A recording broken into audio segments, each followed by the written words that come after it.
പലപ്പോഴും ഇന്ന് മുസ്ലിം സമൂഹത്തിലുള്ള ഒരു ധാരണ, ഒരാളെ പറഞ്ഞ് കണ്ടുപിടിച്ചാൽ പിന്നെ അത് മറ്റുള്ളവർക്ക് കൊടുക്കാമെന്ന. ലോകത്തെ ഉലമാക്കൾ, ലോകത്തെ സർവ്വ ഉലമാക്കളും രേഖപ്പെടുത്തി, നിങ്ങൾ ഒരാളോട് ഒരു വിഷയം പറയുമ്പോൾ ആ സ്ഥാപനത്തെ പറ്റിയാണ് പറയുന്നതെങ്കിൽ, ആ പ്രതീക്ഷയിലാണ് അവർ പണം നൽകുന്നതെങ്കിൽ, നിങ്ങളത് അവർക്ക് വേണ്ടി തന്നെ ചെലവാക്കണം.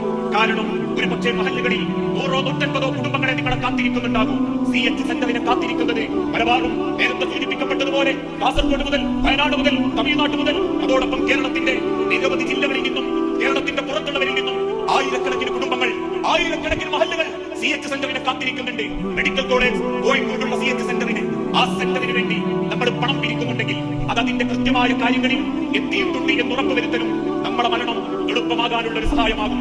കാരണം ഇത് പലരും വകമാറ്റി ഉപയോഗിക്കുന്നു എന്ന അർത്ഥത്തിൽ എന്റെ വാക്കിനെ നിങ്ങൾ ദുർവ്യാഖ്യാനം ചെയ്യരുത്. നല്ല കാര്യങ്ങൾക്ക് വേണ്ടി തന്നെ പലരും അത് ഉപയോഗിക്കുന്നുണ്ട്. അറിവില്ലായ്മ ഉണ്ടാവാം.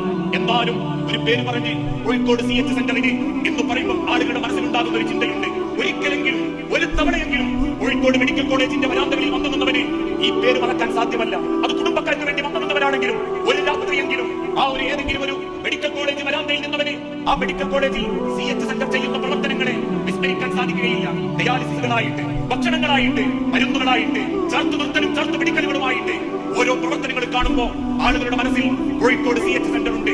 കണ്ണുനീരിന് സ്നേഹത്തിന്റെ അളവുണ്ടാക്കി കൊടുക്കുന്നവർ, കണ്ണുനീരിന് മനുഷ്യന്റെ അഭിമാനത്തിന്റെ വരെ ഉണ്ടാക്കി കൊടുക്കുന്നവർ, ആ തിരിച്ചറിവോടുകൂടി അതിനുവേണ്ടി പ്രവർത്തിക്കുന്നവരും അതിനുവേണ്ടി ഫണ്ടെടുക്കുന്നവരും അത് അവിടെ എത്തിയിട്ടുണ്ടെന്നും ആ നിലക്ക് അത് ഉപയോഗപ്പെടുന്നുണ്ടെന്നും ഉറപ്പുവരുത്തുക എന്നുള്ളതും വിശ്വാസത്തിന്റെയും അതോടൊപ്പം ജാഗ്രതയുടെയും ഭാഗമാണ് എന്ന് നമ്മൾ ഓരോരുത്തരും ചിന്തിക്കണം. ഞാൻ അവസാനിപ്പിക്കുകയാണ്.